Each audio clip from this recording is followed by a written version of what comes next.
Hello students, good morning. Class 7th Hindi second first chapter first lecture. बेटा chapter का नाम है भाषा, लिपि और व्याकरण परिचय। तो भाषा के बारे में इसमें बताया गया है, लिपि का और व्याकरण क्या होती है, व्याकरण के बारे में परिचय दिया गया है। इसलिए चैप्टर का नाम रखा गया है भाषा, लिपि और व्याकरण। चलिए चैप्टर शुरू करते हैं।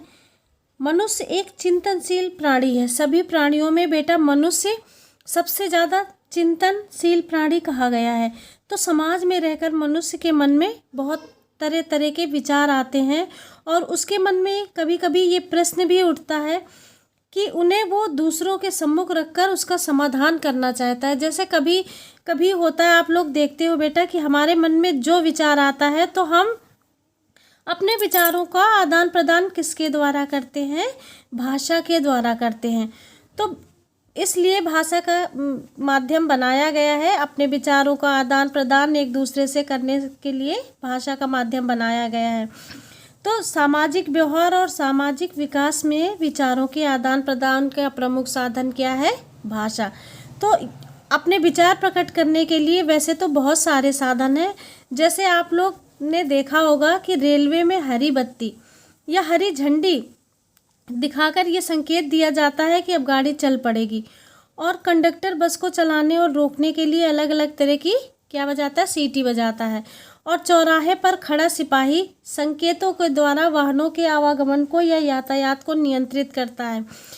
स्काउट गाइड अपनी बात कहने के लिए कई तरह के संकेतों और चिन्हों का प्रयोग करता है, किंतु संकेत, इशारे या चिन्ह सही अर्थ में भाषा नहीं कहे जा सकते।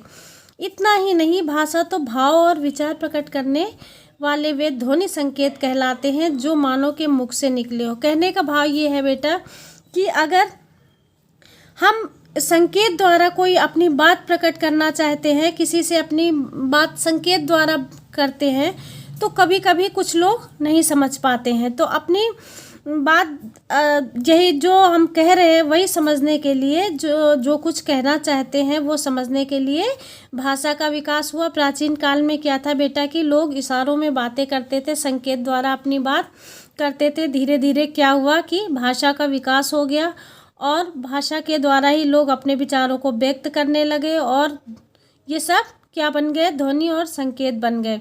अब जो मनुष्य के मुख से निकलता है उसको हम भाषा कहते हैं, वाणी कहते हैं, और ये इन दोनों के अंतर्गत आते हैं। तो भाषा इसीलिए कहा गया है कि ये सार्थक होती है। संसार में संस्कृत, हिंदी, अंग्रेजी, उर्दू, चीनी बहुत सारी भाषाएं बोली जाती हैं। तो बेटा आप लोगों को ये समझ में आ गया होगा कि भाषा क्या होती है। अपने विचारों का आदान प्रदान एक दूसरे से करने का माध्यम क्या होता है, जो हम आदान प्रदान करते हैं अपनी बात का, उसको भाषा ही कहते हैं। अब भाषा के दो रूप होते हैं। कौन कौन से? प्रयोग के आधार पर भाषा के दो रूप होते हैं। कौन कौन से? अब मौखिक भाषा। मौखिक भाषा जैसे अभी मैं आप लोगों को ये चैप्टर पढ़ा रही हूँ, तो ये हमारा मौखिक भाषा के अंतर्गत आ जाता है। जैसे भाषा का वो मूल रूप है जिसमें मन के भाव बोलकर प्रकट किए जाते हैं। जैसे मैं ये आप लोगों को पढ़ा रही हूँ, आप लोग पढ़ रहे हो, तो ये एक क्या हो गया, ये मौखिक भाषा के अंतर्गत आ गया। अब जैसे आप सुनकर समझ रहे हो तो ये क्या है बेटा, ये मौखिक भाषा है। भाषण और वार्तालाप भाषा के मौखिक रूप हैं। कौन से रूप हैं ये मौखिक रूप हैं। जैसे जो बोल कर प्रकट किए जाते हैं, अपने मन के भाव बोल कर प्रकट किए जाते हैं बेटा, वो किसके अंतर्गत आते हैं, वो भाषा के अंतर्गत आते हैं। अगला है लिखित भाषा। लिखित भाषा क्या होती है? ये भाषा का बेटा वो रूप होता है जिसमें मन के भाव लिखकर प्रकट किए जाते हैं। कोई किसी से कहने की आवश्यकता नहीं होती, बल्कि हम लिखकर अपने भाव प्रकट करते हैं और पढ़ने वाला उसको पढ़कर समझ जाता है। तो भाषा के लिखित रूप की सहायता से ही ये लिखित भाषा के अंतर्गत आ जाता है, जो लिखा हुआ होता है। तो भाषा का लिखित रूप बहुत महत्वपूर्ण होता है, क्योंकि ये भाषा का निश्चित और स्थायी रूप होता है। अब जैसे इसमें क्या है कि ये भाषा को सुरक्षित रखता है। जो लिखा हुआ है वो आने वाली अगली पीढ़ी में भी ये सुरक्षित रहता है, और जो मौखिक भाषा होती है बेटा वो सुरक्षित नहीं रहती। अब जैसे देखिए इसमें दिया गया, ज्ञान विज्ञान को भावी पीढ़ियों को हस्तांतरित करने में सहायक होती है और ये भाषा को मानकता प्रदान करता है। अगला है लिपि। लिपि क्या होती है? लिखित भाषा में प्रत्येक ध्वनि को व्यक्त करने के लिए कोई ना कोई चिन्ह बनाया गया है। तो इसको जो चिन्ह होता है उसको क्या कहते हैं? वर्ण कहते हैं। और भाषा में वर्णों की जो बेटा बनावट होती है, तो इसे लिखने के ढंग का जो ढंग होता है लिखने का, उसी को लिपि कहते हैं। क्या कहते हैं? लिपि कहते हैं। अब हिंदी भाषा की कौन सी लिपि? हर भाषा की कोई ना कोई लिपि बनाई गई है। तो हिंदी भाषा की कौन सी लिपि है? उसकी देवनागरी लिपि है। अब इस लिपि का विकास ब्राह्मी लिपि से हुआ था। तो ये सारी लिपियाँ कैसे लिखी जाती हैं बेटा? ये बाईं से दाईं ओर लिखी जाती हैं। लेकिन एक उर्दू भाषा की ऐसी लिपि होती है जो फारसी, उर्दू भाषा की कौन सी लिपि होती है? फारसी लिपि होती है।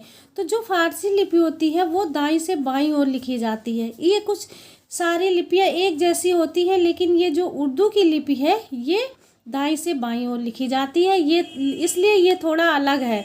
तो पंजाबी भाषा की लिपि गुरमुखी और अंग्रेजी भाषा की लिपि कौन सी है बेटा? रोमन।